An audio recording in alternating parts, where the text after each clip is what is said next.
the British Democrats, we oppose the increasing Islamisation of our towns and cities.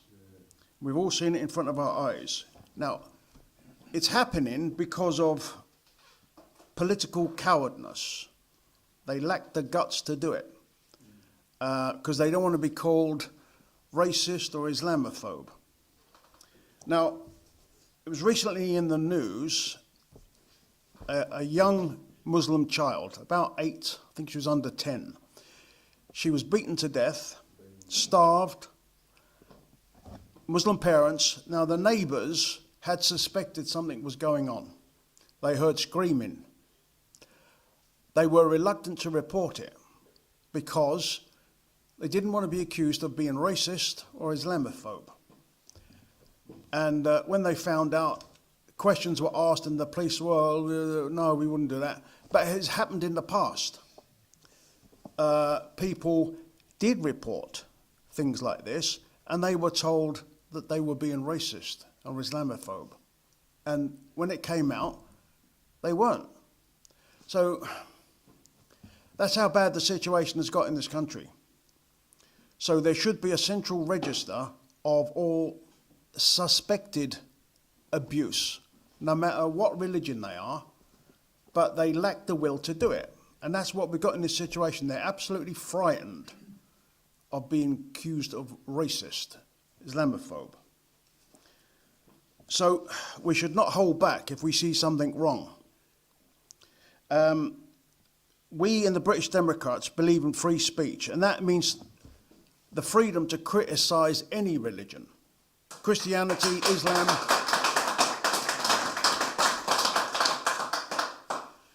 And that free speech includes free speech on the internet. Now, you've heard of the case of Lucy Connolly.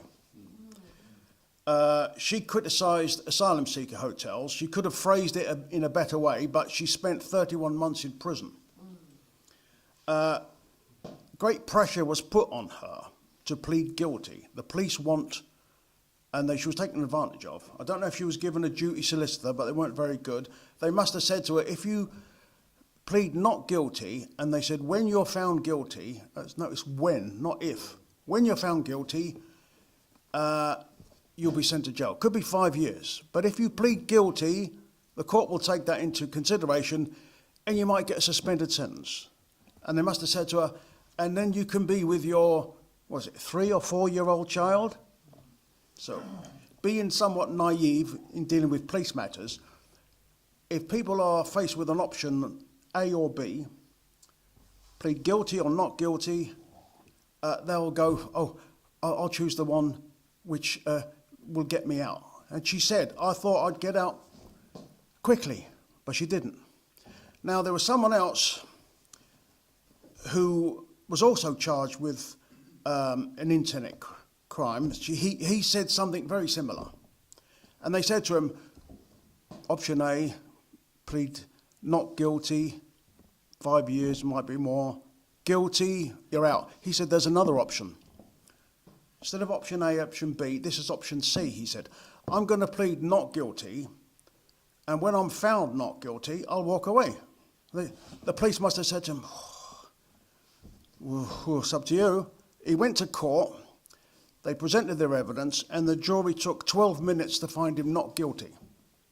So there's a lesson to be learnt there. Great pressure was put on you. Similar thing happened to me over a motoring offence. We've got a witness, we blame you. I said, you're blaming me.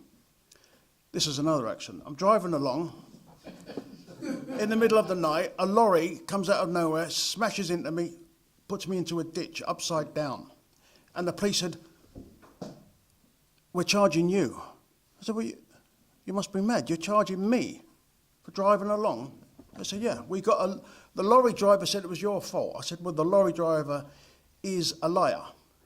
Well, we believe him. I said, well, we're going to take you to court. I said, I'm going to plead not guilty.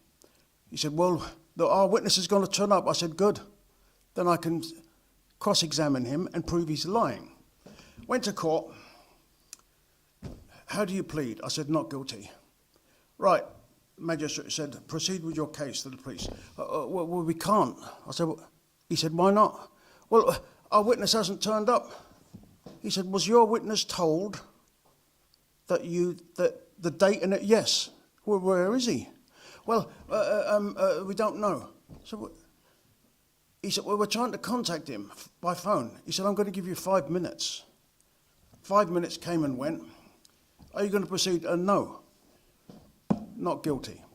So there's a lesson there. If you're caught up in that, the police will try to get a conviction. So beware of that.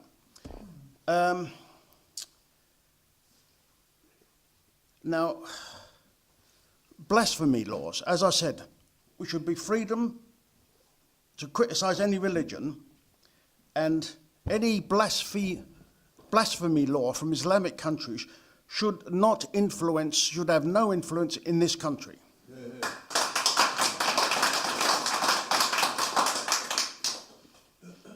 We should investigate, we believe investigation, there should be investigation into the funding of mosque groups and Islamic charities.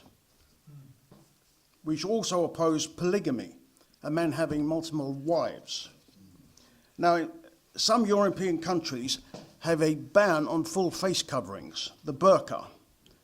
We should have the same, especially in...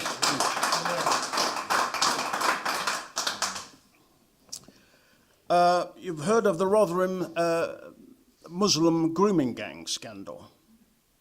That's another one, where the authorities, never mind the individual, authorities were scared of being called racist Islamophobe. We say it's not a phobia to investigate sexual abuse of children. That's not a phobia. So there should be mandatory reporting of all suspected child abuse. Now, immigration, including Muslim immigration, has turned our towns and cities into minority ethnic British areas. In London, 1961, it was about 95% ethnic British. Now it's about 35%. And we've seen areas like Tower Hamlets, many other areas, you'd be lucky to see a white face. Many other towns and cities, Leicester, Luton, Bradford, and it's estimated in the not too distant future, ethnic British will become a minority in this country. And that must be opposed.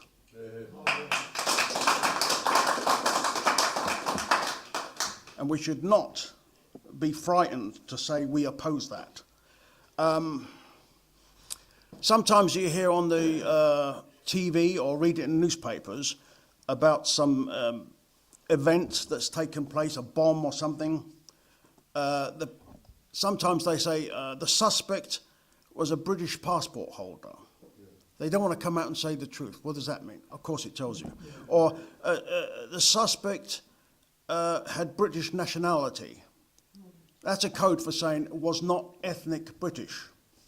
So they're trying to use language to make it they don't want to tell the truth. Now, they're using words, the government will say mass immigration is wonderful, and they will call it the joys of multiculturalism. That's just a euphemism.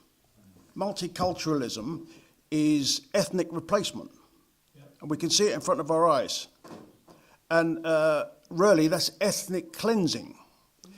Ethnic cleansing is a crime against humanity, and we should not be frightened to say so. Now,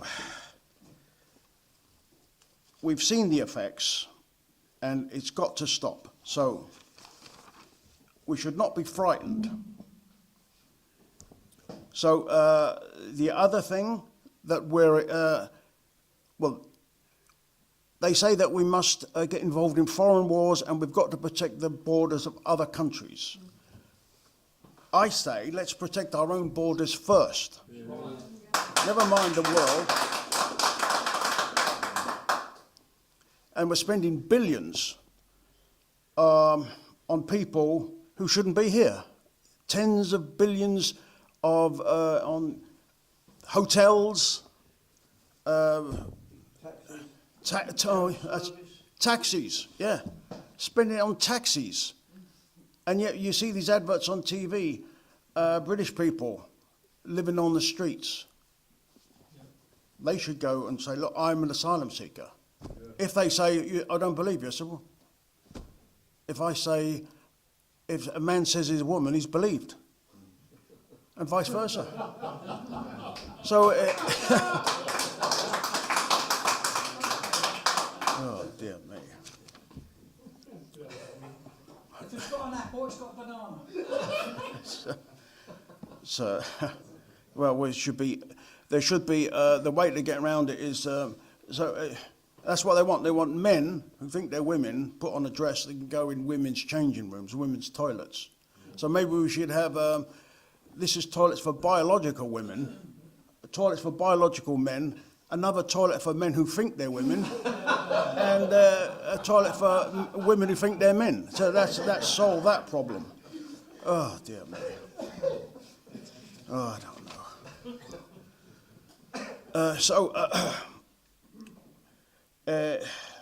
That's all I wanted to say, really. But if we got to do something about this country, as your speaker said, we must not be frightened. We must say, enough is enough.